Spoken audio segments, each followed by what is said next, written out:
По завршувањето на честитките, на Коевски ќе му предстои многу работа.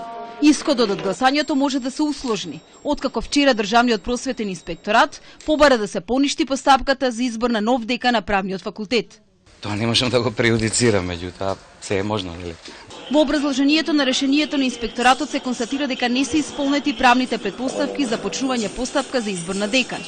Со ова не се согласи деканската управа, која утринава одржа вонредна седница на која беше одлучено дека во целата ситуација нема ништо спорно. На чести контроли и притисоци од страна на инспекторатот, претходно реагираше досегашниот декан Борче Давидковски, па Коевски очекува Жешко Стоуче. Очекувам дефинитивно, да. Мислам, не може тоа одеднашка да престане, тоа ќе се биде процес, меѓутоа по закон ќе работиме. Изборот на декан дојде по одлуката на досегашниот прв човек на оваа институција Борче Давидковски, на една година пред крајот на мандатот да поднесе оставка од функцијата на која беше 7 години.